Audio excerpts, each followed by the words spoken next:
Muy buenas noches, queridos amigos. Bienvenidos a su programa de difusión literaria Páginas sin fin. Quien les habla, Paul Rosas. Hoy vamos a conversar sobre esta maravillosa y magistral obra de Gabriel García Márquez, Cien años de soledad. Gabo, como todos los conocemos, colombiano, ganador del premio Nobel, ¿verdad? Ganador del premio Nobel, se ha ganado su puesto como una de las grandes novelas, Cien años de soledad, de todos los tiempos. Y lo respalda definitivamente los premios que ha ganado Gabo con esta novela y los rankings donde ha llegado. Esta novela fue publicada en 1967 y es una obra de ficción, mezcla de misticismo y la realidad. Ya nuestros invitados nos van a explicar mucho mejor sobre lo que vendría a ser el realismo mágico, ¿verdad? Al mismo tiempo, ofrece muchas lecciones de vida, como cada uno de nosotros lo podemos saber. Dichas lecciones pueden ser utilizadas y pueden ser muy sutiles, ¿verdad? Que están a lo largo de cada uno de los capítulos de Cien años de soledad. Para el lector consciente, digamos, Cien años de soledad puede ser una guía para, para alguien que está tratando de cambiar su estatus quo. Cuenta la historia en esta novela de una familia, ¿verdad?, que reside en el pueblo ficticio de Macondo, aislada del resto del mundo. Y remonta esta familia hasta los utópicos fundadores del pueblo. Empezando por, ya los conocemos, el patriarca José Arcadio Buendía y la matriarca Úrsula Iguarán Buendía. Pero bueno, yo ya hablé muchísimo. Es momento de presentar a nuestros invitados, ambos docentes universitarios, muy conocedores del tema. Por eso que los hemos invitado para esta hora poder versar sobre Cien años de soledad, sobre Gabriel García Márquez y un poco también sobre la literatura latinoamericana. Le damos la más cordial bienvenida a José Farge. José, bienvenido nuevamente aquí a Otra Páginas Sin vez. Gracias, Paul, por tu invitación otra vez. Y bueno, vamos en caliente, hay que salir a hablar sobre el tema.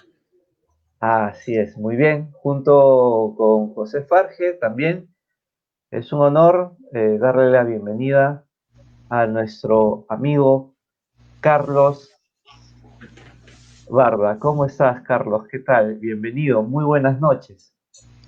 ¿Qué tal? Buenas noches a todos. Gracias por la invitación también para poder compartir algunas lecturas, algunas interpretaciones en torno a esta obra Cien años de soledad. Bien, no perdamos más el tiempo, vamos, como se dice, directo al punto, directo al grano, un poco para ponernos en contexto. eh, Conversemos sobre el entorno de Gabriel García Márquez en estos tiempos, antes de hacer Cien años de soledad. ¿Qué pasaba en Latinoamérica?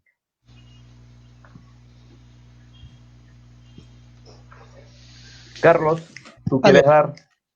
Muy bien. sí, es interesante el poder entender el contexto en el cual aparece esta propuesta novelística de García Márquez, ¿no? Hasta este momento no hay una clara propuesta a nivel narrativa en el espacio latinoamericano, ¿no? Si bien es cierto, hay propuestas a nivel poéticas, hay propuestas a nivel narrativa, pero todavía estamos dependiendo, todavía estamos asimilando las influencias europeas, ¿no? Y en ese sentido todavía Latinoamérica no se convierte pues en un referente, ¿no? Entonces, para lo que es entrado en 1920 más o menos, comienza los primeros las primeras imágenes de lo que corresponde a Latinoamérica, ¿no? Y es ahí donde estamos en un contexto del denominado regionalismo. Aparecen obras como Doña Bárbara, aparecen obras como La Vorágine, que ya van mostrando esa relación entre hombre-naturaleza, naturaleza americana, ¿no? Y algunos incluso denominan, pues, novela de la tierra, ¿no? Sí.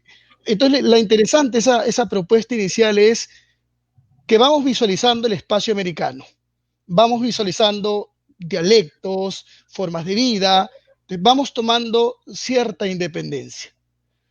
Pero, mientras que en Europa se está desarrollando ya la vanguardia, ya se ha consolidado, han aparecido diversas técnicas, en América estamos asimilando y estamos haciendo uso también de ellas.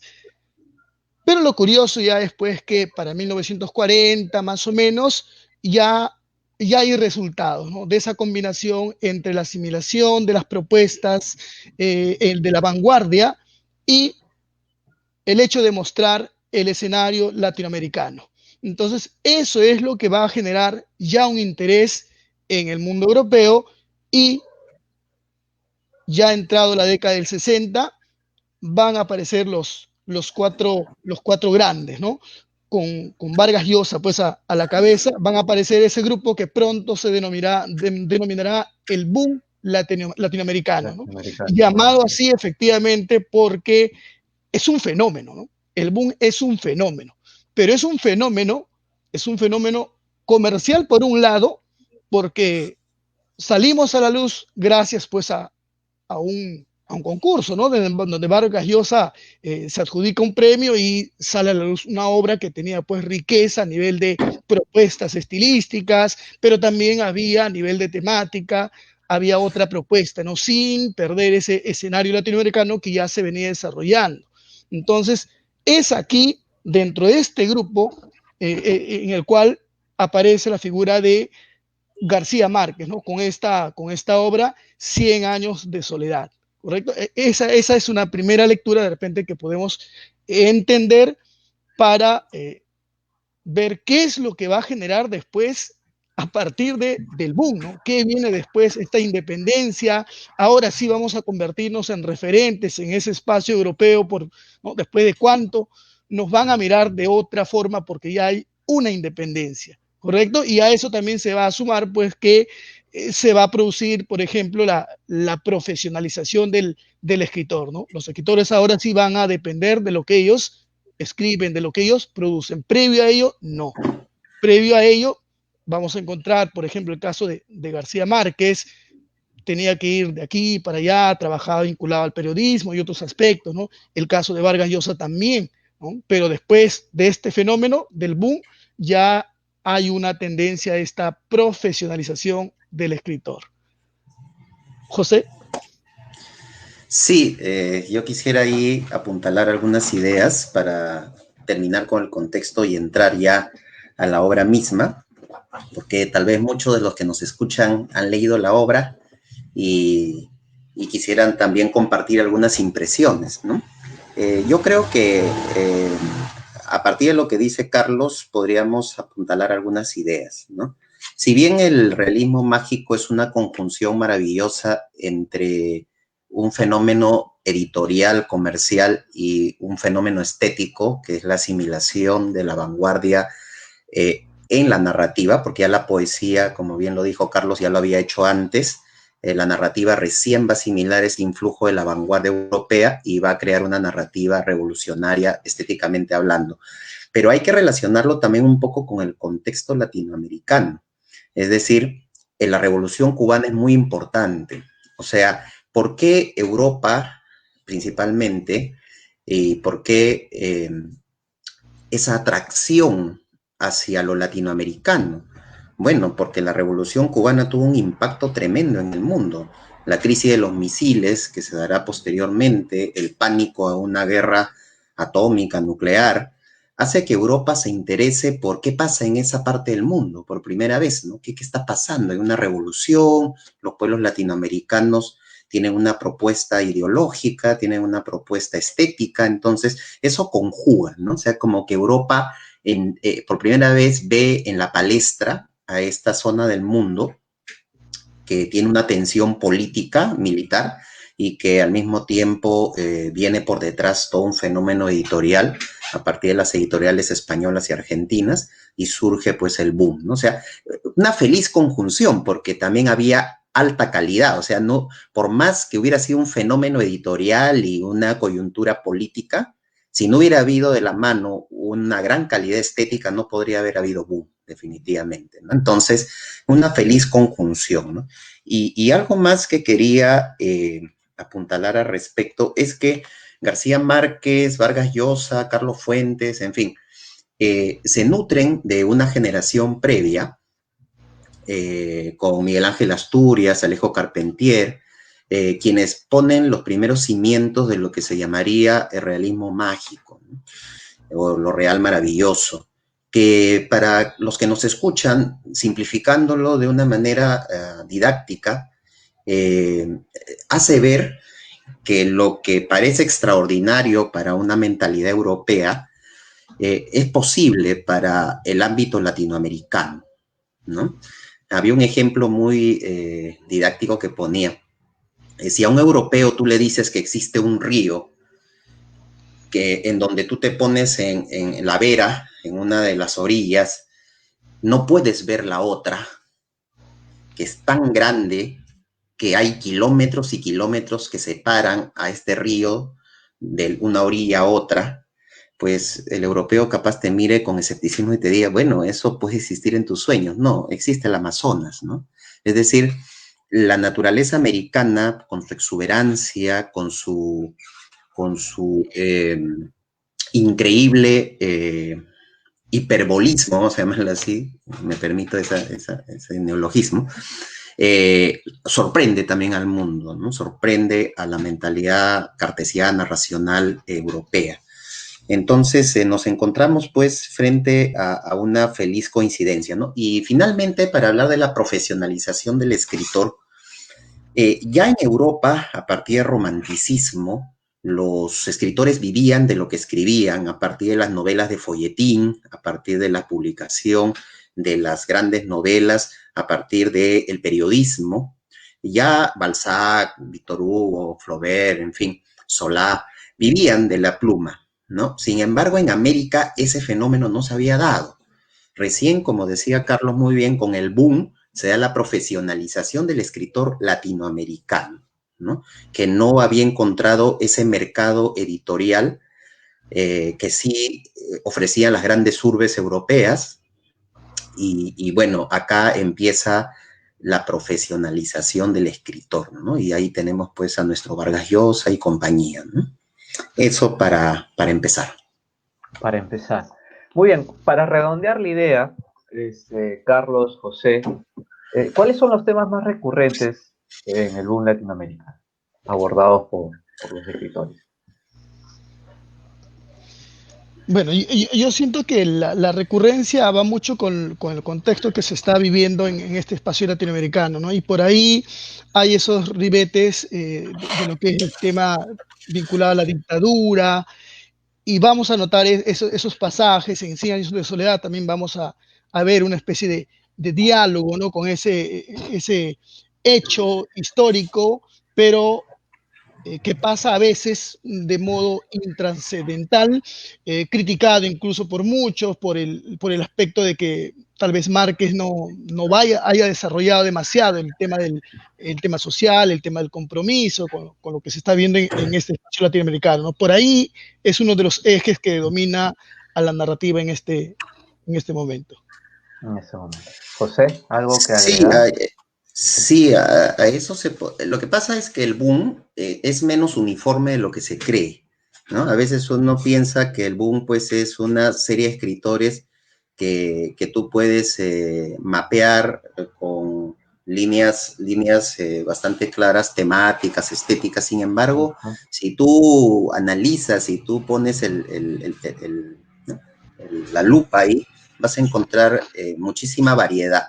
Y si bien la dictadura o las dictaduras inspiran mucho de las grandes novelas del boom, también en algunas el ambiente mítico es importante, ¿no? El ambiente mítico ligado a lo poético es muy importante, ¿no? Y a esto agregaría también como temática, tal vez no explícita, sino bastante implícita, ese afán estético del boom, ¿no? Hay una necesidad de los escritores del boom, como no la habría posteriormente, por una búsqueda estética, ¿no? Por una novela abarcadora, una novela devoradora, fagocitadora, que trate de mostrar la realidad latinoamericana o local, explayándose para los latinoamericanos de una manera bastante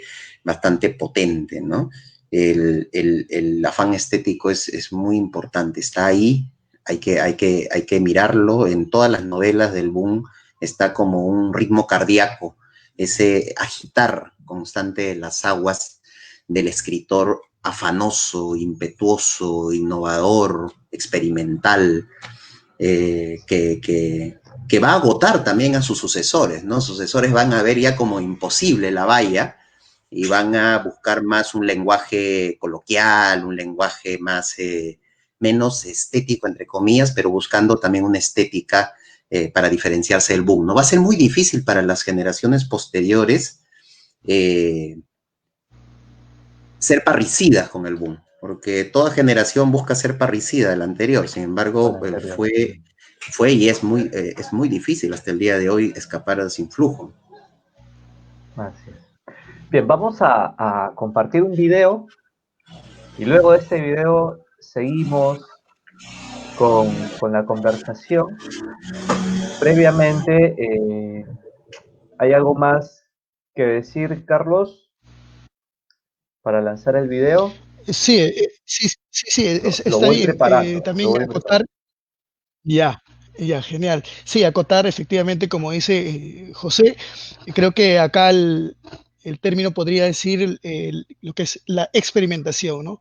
Si nosotros buscamos en los 4 representantes del boom latinoamericano, cada uno tiene una propuesta totalmente distinta a nivel estético, porque precisamente buscan experimentar sin perder efectivamente lo ya avanzado con la propuesta de la nueva narrativa, ¿no? Y en el caso de Márquez, lo que está vinculado a lo que es lo mítico. Muy bien. Antes del video, desde ya pedirle a los que se están conectando con nosotros que puedan compartir esta transmisión. Hoy aquí en Páginas Sin Fin estamos a punto ya de analizar 100 años de soledad, la obra de Gabriel García Márquez, en compañía de José Farge y Carlos Barno. Muy bien. Hay ya comentarios del público que posteriormente vamos a estar subiendo, así que dejen sus comentarios, sus saludos para José, sus saludos para Carlos, sus saludos para el programa, las preguntas y comentarios en relación a 100 años de soledad. Vamos con el video, me acompañan por favor y luego continuamos analizando.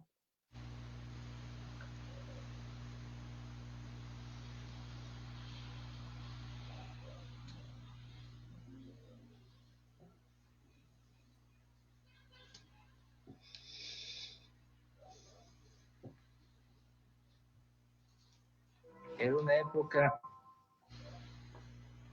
que no era fácil, no había dinero. Era en cambio una época muy buena porque estaba escribiendo como un tren, que es lo mejor que le puede suceder a un escritor. Entonces, cuando yo vi que 100 años de soledad venía y que no la paraba nadie, le dije a Mercedes, tú te haces cargo de este asunto. Ella, por supuesto, no lo pensó 2 veces. Es curioso que mis hijos, ahora yo les pregunto de esta época y ellos me recuerdan como un hombre que estaba encerrado en un cuarto y que no, nunca yo tenía la impresión de que era el ser más humano y más sociable del mundo. Y ahora me di cuenta que durante 18 meses no salí del cuarto. Pero yo recuerdo que salí una vez. Salí una vez cuando Mercedes me dijo que no había nada que hacer, que ya había llegado al fondo. Entonces yo tenía un carro y lo llevé al Monte de Piedad y lo empeñé y le traje a Mercedes la plata y le dije, mira, aquí tienes como para 10 años. Y duró 3 meses. Y seguí escribiendo. Recuerdo que en mitad de camino el dueño de la casa llamó a Mercedes y le dijo, señora, usted debe 3 meses de casa. Y Mercedes tapó el teléfono y me dijo, ¿cuánto tiempo te falta para terminar el libro? Y yo le dije como 6 meses. Y entonces ella le dijo, mire señor, no solo le debemos 3 meses, sino que le vamos a deber 6 más. Y entonces el tipo le dijo, y dentro de 7 me pagan todo. Y dije, sí, todo. Y él le dijo, si usted me da su palabra, yo no tengo ningún inconveniente en esperarlo. Y Mercedes está por mí, mi palabra. Dijo, mi palabra de honor. Y tú sabes que a los 7 meses fuimos y le pagamos todo. No por si de soledad, porque yo terminé yendo un mes, traía tal perrenque en la mano que me puse a trabajar después en publicidad y pudimos pagar todo eso. Y el día que lo terminé, nos fuimos al correo, Mercedes y yo. Eran 700 páginas. Entonces lo pesaron y dijeron que costaba 83 pesos de México a la Argentina. Y Mercedes me dijo, no tengo sino 45. Y me era muy fácil. Partí el libro por la mitad y le dije, péseme este libro hasta 45 pesos. Pesaron hasta 45 pesos, quitaban hoja como quien corta carne. Cuando llevaba 45 pesos, agarré esas hojas, las envolví y las mandé y nos quedamos con el resto. Entonces nos fuimos a la casa y Mercedes sacó lo último que faltaba por empeñar, que era el calentador que yo usaba para escribir, porque yo puedo escribir en cualquier circunstancia menos con frío. El secador que usaba para la cabeza y la batidora que había usado para hacer toda la vida, para hacerle los jugos de fruta a los niños y que ya los niños estaban creciendo y ya no necesitaban. Se fue con eso al Monte de Piedad y le dieron unos 50 pesos. Y el hecho es que volvimos con el resto de la novela al correo. La pesaron y dijeron, cuesta 48 pesos. Mercedes pagó sus 50 pesos. Le dieron 2 vueltos. Y yo me di cuenta que cuando salimos del correo estaba verde de encabronamiento. Y me dijo, ahora lo único que falta es que esta novela sea mala.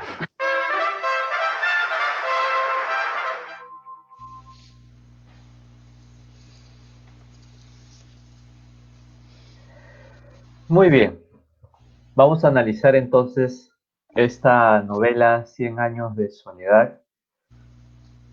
¿Qué le ha dado al lector 100 años de soledad? Empecemos por allí.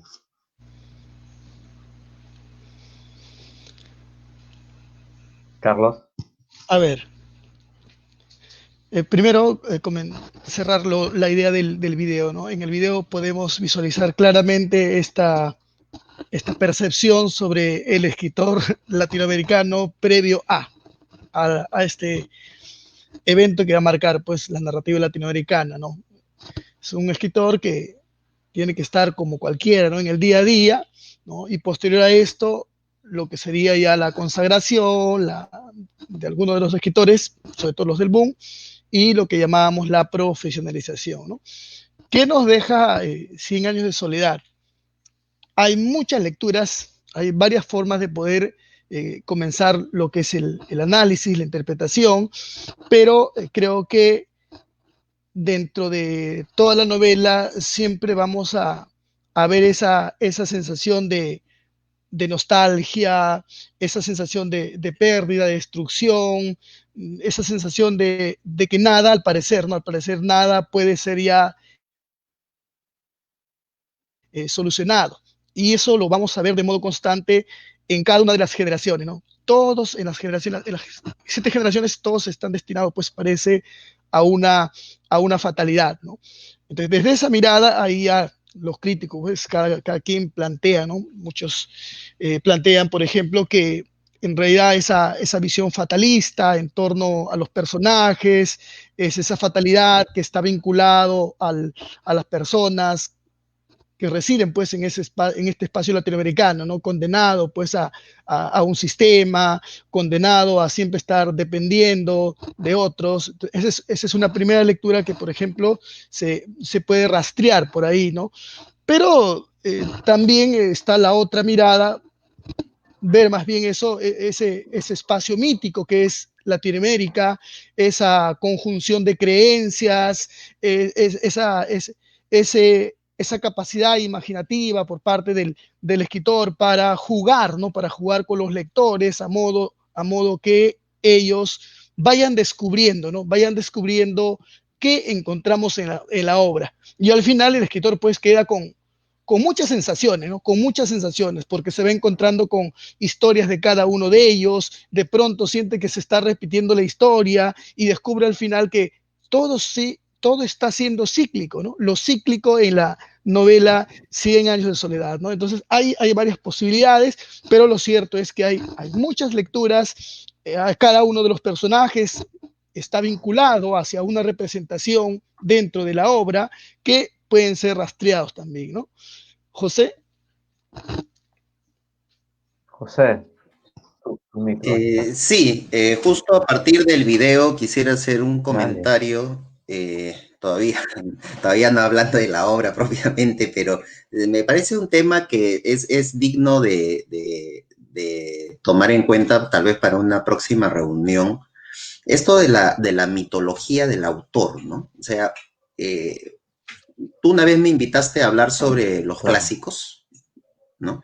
Y una de las cosas que recordarán tal vez nuestros oyentes es que yo dije que muchas veces los clásicos ni se leen, pero se saben, ¿no? O sea, uno no lee Los Tres Mosqueteros, pero sabe de qué trata. Uno no lee Los Miserables y sabe de qué trata. En fin, porque viven entre nosotros los clásicos. Entonces, García Márquez ya es un clásico moderno, y dentro de su mito, pues, la mitología del autor, el aura del autor que se crea, está muy emparentado con lo de romanticismo, que hablábamos la anterior sesión, ¿no? La reunión anterior, donde está la idea del hombre que escribe volcando su ser, su inspiración, un torrente incontenible, ¿no? Y uno juega también con los lectores y juega con los fans, ¿no? Con los admiradores, porque uno piensa pues que García Márquez, inspirado por las musas, de repente se aparta del mundo, su mujer Mercedes Barcha, la heroína, pelea contra todos por la renta, por los gastos familiares, y al final sale airoso de esa batalla, ¿no? Sin embargo, en el prólogo de Cátedra de 100 años de soledad, Jacques Joseph analiza que García Márquez ya había estado escribiendo 100 años de soledad desde los años 40. Ya estaban borradores, ya había toda una génesis, pero obviamente García Márquez crea su mitología y nos presenta en muchas entrevistas, en muchos videos, este mito del escritor romántico que hereda García Márquez, ¿no? Entonces, esto hay que tomarlo como un juego, como parte del juego del mito, ¿no? Es parte también del marketing, en el buen sentido de la palabra, ¿no? No estoy criticando a García Márquez en lo absoluto, yo no soy nadie para criticarlo. Simplemente es echar luces sobre cómo es esto, ¿no? Cómo se mueve la realidad en verdad, ¿no? Y quisiera leer un fragmento de El olor de la guayaba, que es un libro, especie de autobiografía de García Márquez, donde dice lo siguiente, ¿no? Le preguntan a él en una entrevista, siempre hablas con mucha ironía de los críticos, ¿por qué te disgustan tanto? Y él lanza la clásica respuesta ya cliché de los románticos, ¿no? O sea, porque en general, dice, con una investidura de pontífice y sin darse cuenta de que una novela como Cien años de soledad carece por completo de seriedad y está llena de señas a los amigos más íntimos, señas que solo ellos pueden descubrir, asumen la responsabilidad de descifrar todas las adivinanzas del libro, corriendo el riesgo de decir grandes tonterías. Quiero ser breve. En el mismo tiempo que se da el boom, también se da un florecimiento bastante poderoso de la crítica en los años 60 y en los años 50, ¿ya? Que luego dará más frutos en los años 70. Esta crítica es poderosa, es una crítica inteligente que aborda las obras paralelamente al boom. Pero curiosamente, algunos escritores del boom, y en especial García Márquez, encuentra en la crítica eso que utilizan los boxeadores para golpear, disculpen que no sé el nombre, un saco, ¿no? Un saco de arena, para mostrar briosos sus músculos y su poder, ¿no? Ese es un clásico, o sea, pelearse con la crítica es el clásico de los escritores, ¿no? O sea, ellos no saben nada de mi obra, en verdad, ¿no? Ellos no saben que mi obra está lleno de guiños, está lleno de juego, ellos son muy serios, ¿no? Sin embargo, hay que hacerle recordar a todos los escritores y también al público en general que la crítica hace lo que todos nosotros hacemos con todo el derecho del mundo, es interpretar, ¿no? Entender, comprender una obra, porque nos apoderamos de ella, poseemos la obra con todo el derecho del mundo, ¿ah? Porque el escritor lo lanzó al ruedo, ¿no? Y el escritor no puede criticarnos a nosotros por dar las interpretaciones más serias o más burlonas o alegóricas o poéticas o simbólicas, porque es el derecho del lector el de poder interpretar una obra como le pegue la gana. Ahora, claro, los críticos tienen el deber de hacer una interpretación inteligente, coherente, lógica, ¿no? Pero sí, esa es una cuestión que los escritores siempre cargan encima, ¿no? Pelearse con la crítica de manera a veces inútil porque no tiene sentido, es una riña en verdad sin sentido, pero que para el público lego, para el público, digamos, es una batalla a veces interesante de ver, ¿no? Es interesante de apreciar, pero hay que poner los puntos sobre las íes, ¿no? García Márquez es grande por su novela, es indudable. Sin embargo, en algunas cositas que dice hay que tomarlo con pinzas, ¿no? Porque bueno, tampoco él es Dios, ¿no? Es un hombre y como hombre pues tiene sus bemoles, ¿no? Muy bien, Carlos, perdón, José, ¿qué le ha dado al lector 100 años de soledad? ¿Qué nos ha dado? Bueno, para empezar, placer, pues, ¿no? Placer, o sea, un placer inconmensurable, un placer estético. Siempre yo le digo a todas las personas que aman la literatura, les digo, la historia es alucinante, pero la de Cien años de soledad, ¿no? La historia, el argumento, la historia propiamente es extraordinaria, es fantástica. Sin embargo, esa calidad la tiene solamente porque se basa en un lenguaje verdaderamente excepcional, ¿no? Quisiera decir que Cien años de soledad se sostiene sobre todo un aparataje estético muy interesante a analizar. Yo quisiera hacer esto en un momento leyendo algunos fragmentos porque quiero destacar algunas bondades estéticas de García Márquez. Por suerte tenemos 2 sesiones, esta y la siguiente semana, para poder profundizar un poco en esto.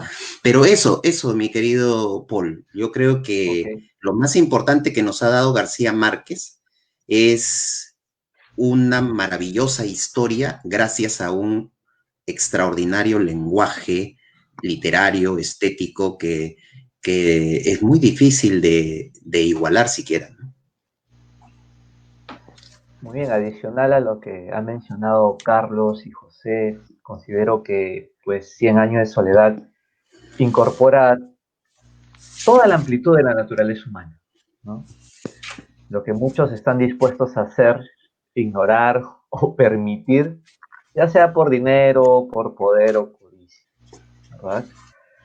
Y más allá de los tonos sombríos, la belleza y la facilidad de la lectura detrás del estilo único de Gabriel García Márquez, como estaba mencionando José, esta riqueza literaria, viene llena de sorprendentes giros en el camino, como lo mencionaba Carlos, ¿no? Mientras juega con el lector varias veces. Por ejemplo, y por ahí lo estaban mencionando ustedes también, ¿no? La mayoría de los miembros de la familia, pues, tienen el mismo nombre. Y pareciera que las historias se repiten, ¿no? Las problemáticas coinciden. Y uno tiene pues que referirse con frecuencia, y ya lo vamos a ver en cuanto entremos al análisis de la obra ya de a pocos, al árbol genealógico, para no perderse de quién están hablando, ¿no? Incluso yo como lector, que en algún momento he querido, digamos, dar una mirada más crítica a los acontecimientos propios que sucede en el libro y a lo largo de los capítulos, varias preguntas vienen a la mente. Y, y bueno, como lo decía José, es una interpretación individual, el tema de la crítica, pero yo en algún momento, sobre todo la primera vez que lo leí muy joven, me preguntaba, ¿será que estos hechos realmente sucedieron? ¿No? O simplemente era producto de esta activa imaginación del autor. Por ejemplo, antes de entrar, hablemos de Macondo, ¿no? Analicemos un poco este lugar, eh, o a lo mejor no como un lugar, sino como un estado de ánimo, ¿no? Como un espacio al que generalmente uno luego de irse regresa cuando necesita pues perdernos en nuestro propio universo, ¿no? Macondo, Carlos, ¿qué podría significar Macondo? ¿Qué podría ser Macondo? ¿Cómo entender este lugar, este pueblo, este espacio de Macondo? Bueno, sí. Para algunos tal vez van a intentar asociar, ¿no? Este espacio como un espacio real, ¿no? Por ahí algunos van a tratar de vincular a Aracataca como ese es el espacio, ¿no? Que efectivamente de repente el escritor pasó parte de su infancia, los relatos que le contaba pues, los abuelos, y va a tener esa vinculación, ¿no? En parte es cierto, no obstante, Macondo simplemente es una construcción ficcional por parte del escritor, donde él pues va a dar rienda suelta a todo lo que es su imaginación, ¿no? Probablemente haya elementos pues que puedan asociarse, aspectos personales, aspectos familiares, como en cualquiera de las obras que uno pueda leer, ¿no? Pero es un espacio ficcional donde vamos a encontrar todos los elementos narrativos dispuestos según como el autor lo dispone, ¿no? Y efectivamente eso es lo que nos produce el goce en varios aspectos. Y Me gustaría, tengo una cita de Barthes en ese sentido, cuando él habla del texto de goce, ¿no? Lo que nos produce la obra. Él dice, por ejemplo, cuando menciona el texto de goce, dice, el que pone en estado de pérdida, desacomoda, tal vez incluso hasta una forma de aburrimiento, hace vacilar los fundamentos históricos, culturales, psicológicos del lector, la congruencia de sus gustos, de sus valores y de sus recuerdos. Pone en crisis su relación con el lenguaje.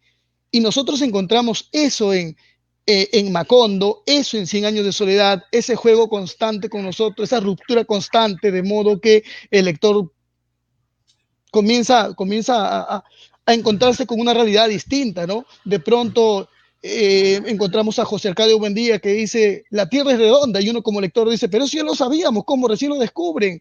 O de pronto encontramos a José Arcadio Buendía creyendo pues que con un enorme imán va a poder descubrir tal vez tesoros. Y para nosotros es absurdo, pero en la narración, en ese mundo de Macondo, todo es posible, ¿no? Gracias a esa imaginación. Sí, excelente. José, ¿algo que Sí, adicionar? sí, justamente lo que menciona Carlos es parte de los estilemas que utiliza García Márquez, ¿no? O sea, lo hiperbólico, ¿no? Lo hiperbólico, es decir, lo exagerado.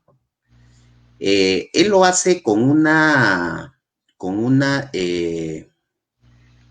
sangre fría que no le interesa si tú le vas a creer o no. Él simplemente te lo cuenta, ¿no? Por ahí leí, si mi memoria no me engaña, hace mucho, que García Márquez decía que eso lo había aprendido de su abuela o su abuelo, de su abuela creo, que inspira a Úrsula Iguarán como personaje, que le decía las historias más alucinantes, mitos y leyendas, con una seriedad y con una cara de palo que era imposible no creerle, ¿no? Y él con su imaginación de niño le creía. Entonces, él aprendió eso que está en el mito y la leyenda, ¿no? El mito y la leyenda no necesita explicarse, no tiene una explicación lógico-racional.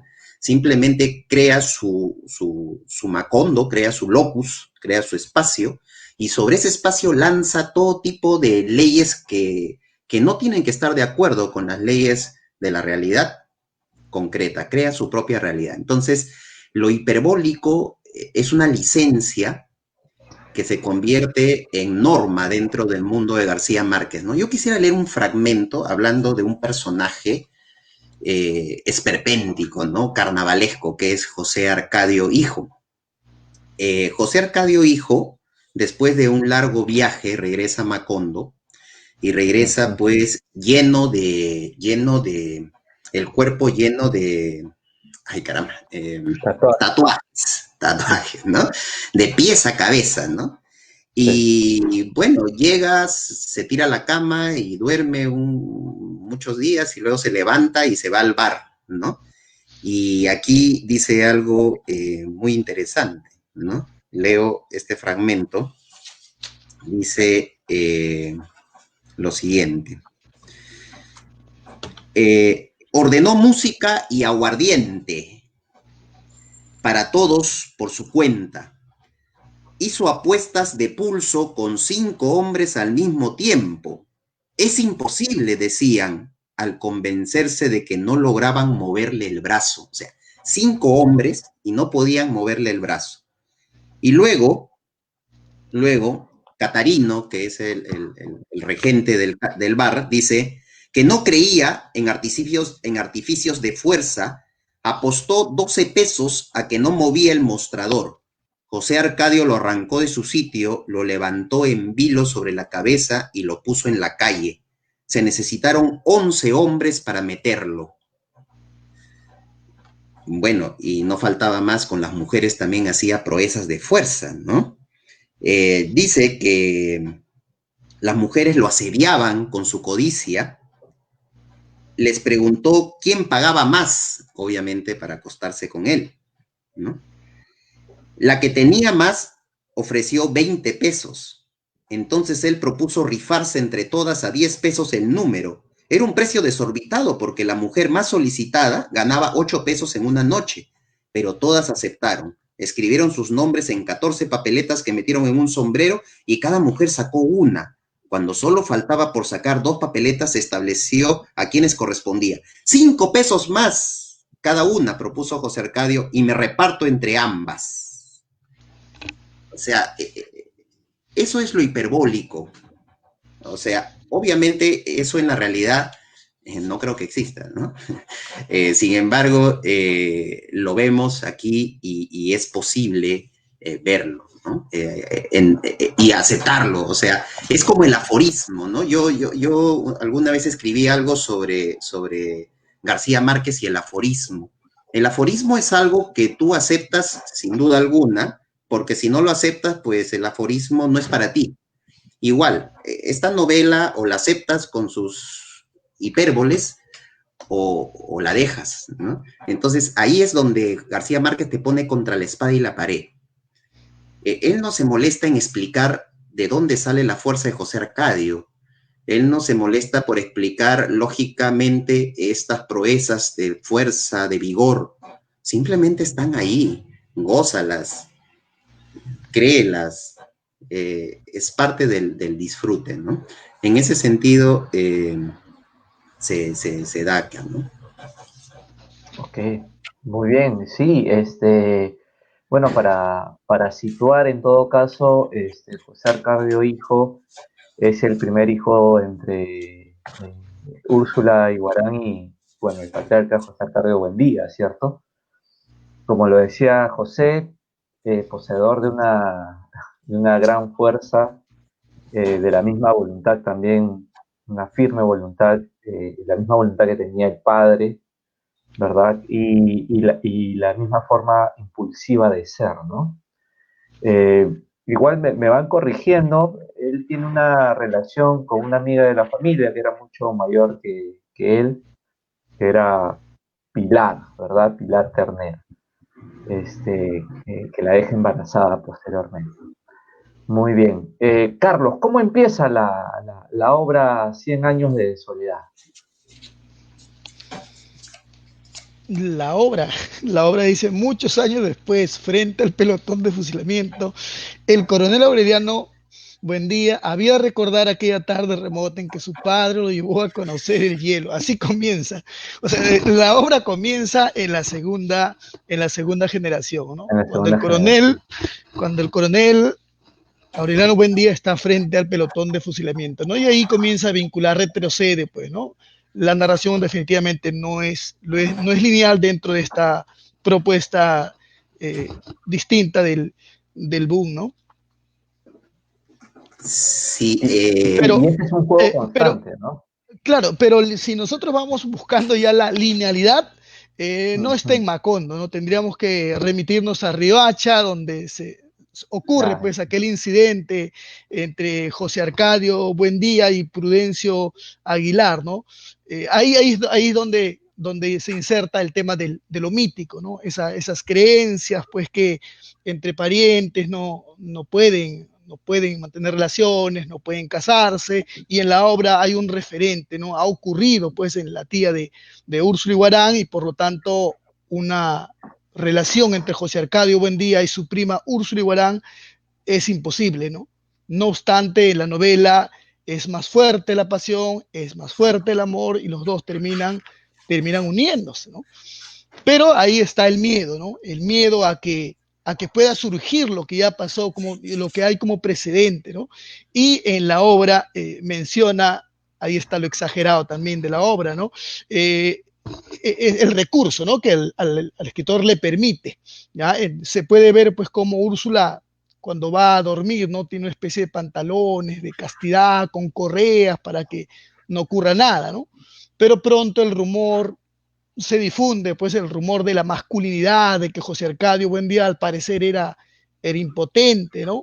Corre el rumor hasta que en, una, en un domingo, un funesto domingo, pues de que se realizaban las peleas de gallo y en el cual José Arcadio Buendía, el gallo que él criaba, termina ganando, se genera pues una frase, una frase que lo llevaría pues a su muerte Prudencio Aguilar, ¿no? Al decir algo así como que espero que lo disfrutes y que fingiendo, ¿no? Como que si el gallo, como que el gallo puede hacer lo que tú no haces con tu mujer, ¿no? Eso es una afrenta desde esa mirada masculina y por lo tanto aquí hay un acto que debe ser restituido, debe ser reparado, ¿no? Así es que a los 10 minutos vamos a ver cómo José Arcadio Buendía previamente le ha dicho, ¿no? Que te prepares porque te voy a matar, le dice a Prudencio Aguilar, ¿no? Y a los 10 minutos vamos a encontrar pues a la imagen de José Arcadio Buendía con una lanza, ¿no? Atravesándole pues la garganta y ahí viene lo fabuloso de la historia, ¿no? Como el espíritu, como el alma de Prudencio Aguilar aparece, ¿no? Agarrándose la garganta, al parecer sangrando, ¿no? Buscando como un tapón por un momento, ¿no? Para que no siga chorreando y José Arcadio Buendía entiende que no puede estar ahí ya, tiene que salir de Riohacha. Y ahí comienza la inmigración. Ahí mucho se vincula al pasaje bíblico, ¿no? Al hecho de salir en busca de una tierra que no sabemos cuál es, pero al parecer es una tierra prometida, parece una imagen bíblica ahí, ¿no? Todos los amigos de José Arcadio Buendía saliendo, dejando a su familia, dejando todo. José Arcadio Buendía también matando a sus gallos de alguna manera para reparar pues esa afrenta también ya cometida pues contra el muerto Prudencio Aguilar, ¿no? Y así van hacia lo que sería muy pronto Macondo, ¿no? Entonces, eso es linealmente, ya si nosotros analizamos el primer escenario Riohacha y cómo pronto fundarán lo que sería Macondo, ¿no? El espacio mítico de la obra. Justo ahí quería destacar algo que dices, Carlos, muy interesante en relación a la pasión de los personajes, ¿no? O sea, apasionados a más no poder, ¿no? La razón sucumbe ante la pasión, ¿no?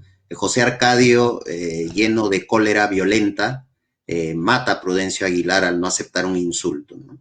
De la misma manera, se van a dar muchas escenas pasionales, no solo de muerte, sino también de sexo, ¿no? García Márquez en esta obra ve el sexo desde varios ámbitos. En verdad, el ámbito sexual en la novela es para un análisis bastante rico.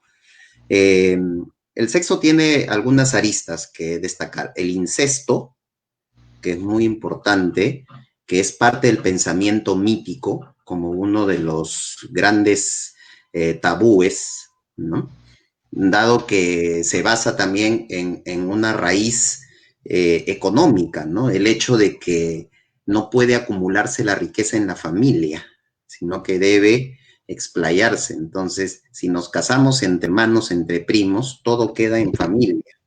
Entonces, lo ideal es extender la riqueza. Pero bueno, en fin, es un pensamiento mítico, tiene sus raíces míticas. Ahora, quisiera hablar un poco más del sexo en relación a esa fuerza poderosa que hace que en Macondo todo se estremezca. Yo quiero leer un fragmento cuando este ser hiperbólico llamado José Arcadio, seguimos hablando de José Arcadio, llega a la casa, su hermana, entre comillas, Rebeca, sucumbe ante este portento humano, ¿no? Y voy a leer este fragmento, pero aparte de leer el fragmento, quisiera que veamos otra característica del estilo narrativo de García Márquez. García Márquez no es alguien que ame los diálogos. Es más, tú lees Cien años en soledad y los diálogos son escasísimos. García Márquez es un narrador nato, o sea, en el sentido de la palabra del narrador ortodoxo, que cuenta la historia. Y los personajes, más que dialogar, lanzan pequeñas frases. Es parte del estilo, tú lo puedes ver muy recurrente en la obra. En este fragmento que voy a leer quisiera que vean cómo el narrador cuenta casi todo y los personajes solo dicen frases pequeñas y eso se repite durante toda la novela. Hablamos de la escena amorosa entre Rebeca y José Arcadio. Dice, Rebeca sucumbió al primer impacto. La tarde en que lo vio pasar frente a su dormitorio, pensó que Pietro Crespi, su novio, era un currucat un currutaco de alfeñique junto a aquel protomacho, cuya respiración volcánica se percibía en toda la casa. Buscaba su proximidad con cualquier pretexto. En cierta ocasión, José Arcadio la miró el cuerpo con una atención descarada y le dijo: «Eres muy mujer, hermanita». Rebeca perdió todo el dominio de sí misma, volvió a comer tierra y cal de las paredes con la avidez de otros días y se chupó el dedo con tanta ansiedad que se le formó un callo en el pulgar. Vomitó un líquido verde con sanguijuelas muertas, pasó noches en vela, tiritando de fiebre, luchando contra el delirio, esperando hasta que la casa trepidaba con el regreso de José Arcadio al amanecer. Una tarde, cuando todos dormían la siesta, no resistió más y fue a su dormitorio. Lo encontró en calzoncillos, despierto, tendido en la hamaca que había colgado de los horcones con cables de amarrar barcos. La impresionó tanto su enorme desnudez tarabiscoteada que sintió el impulso de retroceder. «Perdone», se excusó. No sabía que estaba aquí, pero apagó la voz para no despertar a nadie. «Ven acá», dijo él. Rebeca obedeció. Se detuvo junto a la hamaca sudando hielo, sintiendo que se le formaban nudos en las tripas, mientras José Arcadio le acariciaba los tobillos con la yema de los dedos, y luego las pantorrillas, y luego los muslos, murmurando: «Ay, hermanita, ay, hermanita». Ella tuvo que hacer un esfuerzo sobrenatural para no morirse cuando una potencia ciclónica asombrosamente regulada la levantó por la cintura y la despojó de su intimidad con 3 zarpazos y la descuartizó como a un pajarito. Alcanzó a dar gracias a Dios por haber nacido antes de perder la conciencia en el placer inconcebible de aquel dolor insoportable, chapaleando en el pantano humeante de la hamaca que absorbió como un papel secante la explosión de su sangre. 3 días después se casaron en la misa de 5. O sea, todo es descripción. Y los personajes dicen pequeñas frases, y ese es el estilo primordial en García Márquez. A él le fascina narrar y los personajes solo dicen pequeñas frases. Pero en esas pequeñas frases nos muestran toda su humanidad, todo su sentimiento acumulado por la narración. Es un contraste, es como si tuvieras, es como un pastel y una fresa encima, ¿no? El diálogo sería la fresa sobre el pastel y todo el queque y toda la masa vendría a ser pues la narración propiamente dicha, ¿no? José Carlos, tenemos que cerrar esa primera parte, ¿ya? Sin embargo, vamos a tomarnos unos minutos más para 2 o 3 comentarios finales en relación a 100 años de soledad. Hay temas, por ejemplo, que me gustaría tocar, como cuando muy marcado Gabriel habla sobre el modernismo, ¿no? O la modernidad cuando llega a Macondo. Quizás si podemos cerrar con esto para ya y con una última idea para ir cerrando la transmisión de hoy. Carlos. Sí, efectivamente, cuando nosotros tratamos de ver Macondo, no podemos desligar a lo que es la imagen de José Arcadio Buendía, ¿no? Hay una constancia en la forma como él es constructo como personaje. Vamos a ver esa inocencia, esa ingenuidad por momentos también, esa abstracción de la realidad, ¿no?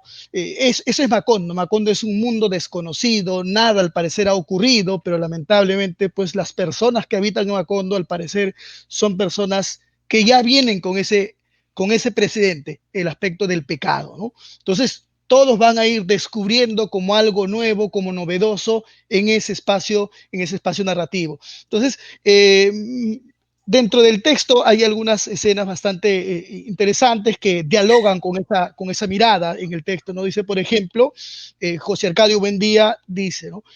En el mundo están ocurriendo cosas increíbles y al otro lado del río hay toda clase de aparatos mágicos, mientras nosotros seguimos viviendo como burros.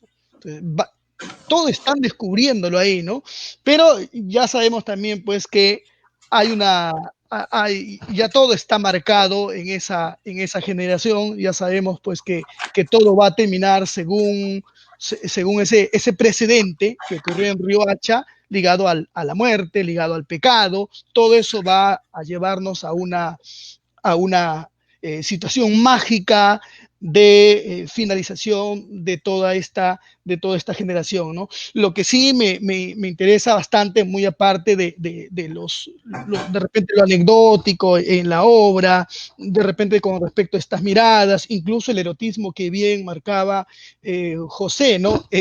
Dentro de la narrativa, vinculado a lo que es José Arcadio y la habilidad, frases que efectivamente como Pilar Ternera, la que lee las cartas, ni bien le toca la mano y dice, qué bárbaro, ¿no? Ya luego veremos a qué se estaba refiriendo, ¿no? Con esa expresión nada más. Pero me parece interesante que nosotros podríamos enfocarnos un poco a esos elementos históricos que van apareciendo dentro de la novela y que dialogan con ese contexto latinoamericano, ¿no? Centrarnos por ahí y ver lo mítico también en cada una de las generaciones, ¿no? Para poder interpretar mejor la propuesta de la narrativa de García Márquez. Gracias, Carlos. José. Bueno, yo siento que he hablado bastante y poco al mismo tiempo. En verdad, quisiera cerrar de una manera amena esta pequeña charla, que siempre es pequeña, ¿no? Porque estamos hablando de una hora muy grande. Quisiera solo decirle a los oyentes que cuando tengan este libro en sus manos, léanlo, y cuando lo lean, disfruten las imágenes, disfruten las historias. Es una de las novelas donde hay que disfrutar de la historia. Yo creo que la historia es muy rica, y el lenguaje ágil y torrencial de García Márquez se contrapone a una claridad. O sea, hay muchos escritores que son torrenciales, o sea, se lanzan a escribir páginas y páginas de una historia, pero hay que tenerle paciencia porque hay que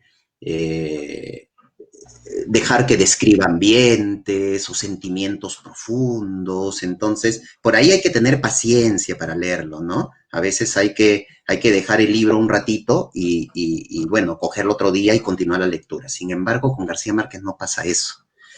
Su lenguaje torrencial, su flujo verbal, se da de la mano con una claridad verdaderamente pocas veces vista en la narrativa moderna. Entonces, te asegura no aburrimiento, te asegura mucha historia, mucha aventura, por decirlo así, ¿no? Lo digo a los que no han leído la novela o la que la dejaron por ahí cuando intentaron leerla, tal vez en una edad o en un momento donde no era el momento, ¿no? No era la edad o el momento.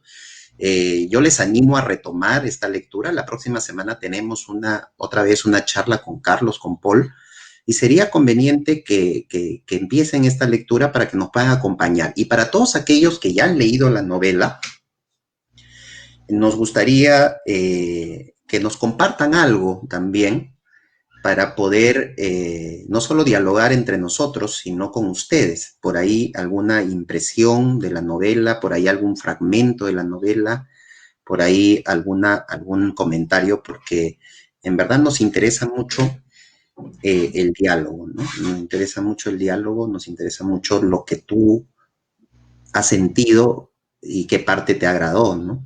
Para mí sería muy interesante poder comentar también a partir de ello, ¿no? Muy bien, así es. Dejamos entonces esta primera parte de 100 años de soledad. Muchas gracias, José, Carlos, por sus comentarios, por sus aportes. Realmente el tiempo, eh, cuando existe una buena conversación, el tiempo pasa demasiado rápido. No perdona, como dicen por ahí.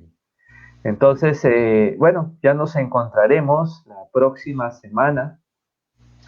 Vamos a analizar la próxima semana entrando más, porque esto también es una de las características de 100 años de soledad, ¿verdad? El árbol genealógico, eso lo vamos a revisar la próxima semana. Ni bien empezamos el programa, sí, de frente, a analizar el árbol genealógico.